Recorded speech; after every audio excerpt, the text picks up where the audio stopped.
karoora Gaazaa fudhachuu ilaalchisee wallabdeen hammaataa waqta jirutti Putin Israa'el gadi fageenyaan rukutuu beeksise. Gabaasni hagayya 9 bara 2025 Anaadooluun qabatee ba'e akka agarsiisutti Putin dirooniiwwan 3 fayyadamuun buufata xiyyaaraa fi magaalota Israa'el 2 milkaa'inaan rukuteera. Iraan USA akekkachifte. Daangaa koorraa fagaadhu yookiin abiddi si guba jechuun doorsiste.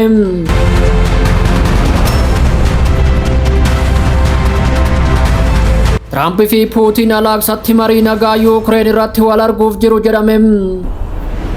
Gama biraa Ukraine walga'iin Trump fi Putin yeroo dhiyaatutti waliigaltee Ukraine hin hirmaachisne tokkoyyuu akka fudhatamne akekkachifte.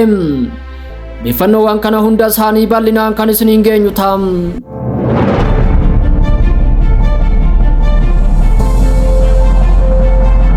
Karoora Gaazaa fudhachuu ilaalchisee wallabdeen hammaataa waqta jirutti Hutin Israa'el gadi fageenyaan rukutuu beeksise. Gabaasni hagayya 9 bara 2025 Anaadooluun qabatee ba'e akka agarsiisutti Hutin dirooniiwwan 3 fayyadamuun buufata xiyyaaraa fi magaalota Israa'el 2 milkaa'inaan rukuteera. Wallabdeen bahaa giddu galeessaa jimaata darbe gadi fageenyaan kan dhufe yoo ta'u, sochiin Hutii Yaman Israa'el irratti haleellaa diroonii wal duraa duubaan raawwachuu labse. Gama kaaniin Israa'el karoora magaalaa Gaazaa dhuunfachuu qabdu irratti duubatti deebiinsi addunyaa dabalaa dhufe. Dubbii himaa waraanaa Hutii Yahyaa Saaree akka jedhanitti gareen kun buufata xiyyaaraa Ben Gurion naannoo Teel Aviivii fi iddoowwan barbaachisoo biroo Beersheebaa fi Ashkiloon irratti xiyyeeffachuun hojii waraanaa qulqullina qabu raawwateera. Akka Saareen jedhutti dirooniin jalqabaa buufata xiyyaaraa kan rukute yoo ta'u, lamaan hafan ammoo bakka miira namaa kakaasu hin ibsamne rukutaniiru. Dabaluunis dhaabbilee doonii idil addunyaa buufata doonii Israa'el waliin socho'aniif akeekkachiisa haaromse. Dooniiwwan biyyoota addunyaa buufata doonii Israa'el waliin walitti dhufeenya qaban yoo dhaaban malee bakka itti imalan osoo hin ilaalin haleellaa akka irratti taasisu dhaadateera. Waraanni Israa'el guyyaa kana waaree dura diroonii tokko baharraa to'achuu isaa mirkaneessuun ibsa dabalataa osoo hin kennin dhiiseera. Humnoonni Israa'el erga baatii sadaasaa keessa Gaazaa irratti haleellaa isaanii deebi'anii jalqabanii asi. Hutiin haleellaa misaa'ilaa fi diroonii Israa'el irratti raawwatan cimsuun dooniiwwan galaana diimaa, galoo galaana Edenii fi galaana Arabaa irratti xiyyeeffataniiru. Gareen kun haleellaa isaa lammiilee Falasxiinota Gaazaa keessatti argaman deeggaruuf kan jedhu yoo ta'u, lola gaggeeffamaa jiruun namoonni 61,300 ol ajjeefamaniiru. Haleellaan ammaa kun kan raawwatame kaabineen nageenyaa Israa'el karoora falmisiisaa Gaazaa to'achuuf qophaa'e raggaasisee sa'aatii muraasa booda.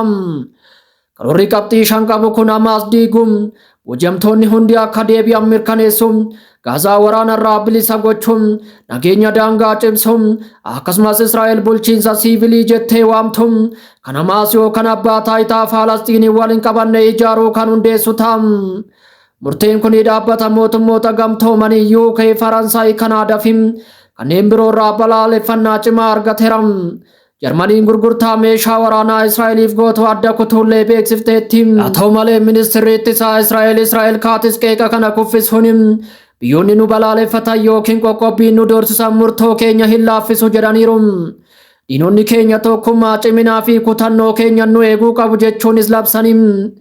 Tarkaanfiin kun Israa'el keessatti mormii kan kakaase yoo ta'u, qondaalonni waraanaa tokko fi maatiin namoota booji'amanii wallabdeen kun lubbuu namootaa balaadhaaf saaxiluu danda'a jechuun balaaleffataniiru. Hamaas gamasaan gatii kamiinuu Israa'el jala dhaabbachuuf dhaadate. Gaazaa fudhachuuf yaaduun yakka waraanaa haaraa fiduuf Israa'el gatii hamaa baasisa jechuun akeekkachiiseera. Qondaalli olaanaan Hamaas nuti yoomiyyuu harkan kenninu. Israa'el yoo dhufte wareegama hin yaannetu ishee mudata jechuun labseera. Hutiin samiirraa rukutuu fi Hamaas diddaasaa hin sochoone waadaa galuun naannichi wallabdee bal'aa fi balaa ta'etti dhiyaateera.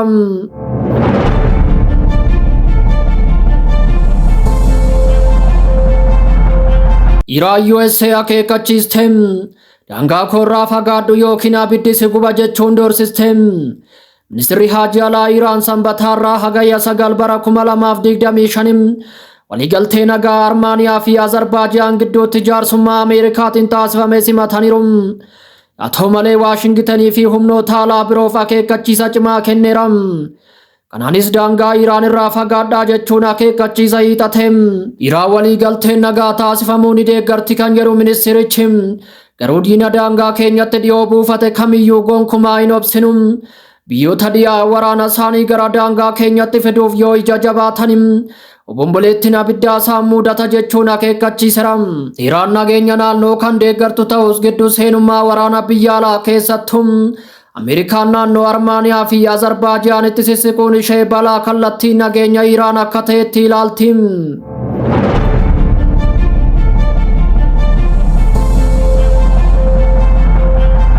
Tiraamp fi Putin alaaqsatti marii nagaa Yuukireen irratti wal arguuf jiru jedhame. Pirezidaantiin Ameerikaa Doonaald Tiraamp jimaata dhufu hagayya 15 bara 2025 alaaqsatti pirezidaantii Raashaa Vladimir Putin walii wal arguuf jiru. Hooggantoonni lamaan walga'iin kun waraana Yuukireen keessatti gaggeeffamaa jiru xumuruu irratti kan xiyyeeffatu ta'a jechuun ibsaniiru. Tiraamp walii galteen ta'uu danda'u Raashaa fi Yuukireen gidduutti naannoo jijjiiruu kan dabalatu ta'uu yaada dhiyeessaniiru.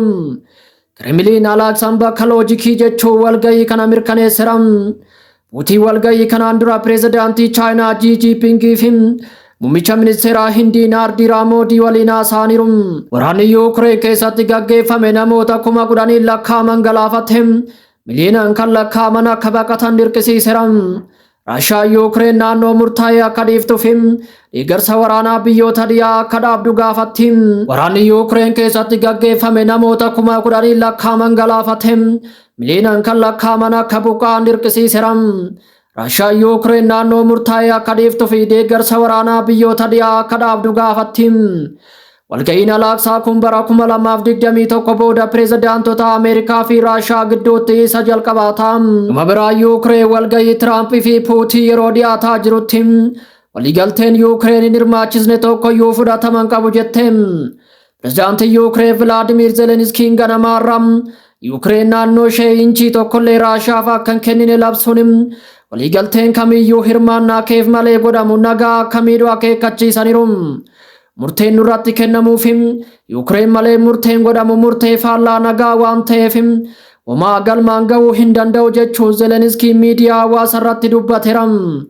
Xiinxaltoonni akka jedhanitti marii kana keessaa ba'uun isaa dantaa nageenya Awurooppaa fi duubatti deebiinsa Awurooppaa gara fuulduraaf dippiloomaasii kan qancarsu ta'a jechuun dubbataniiru.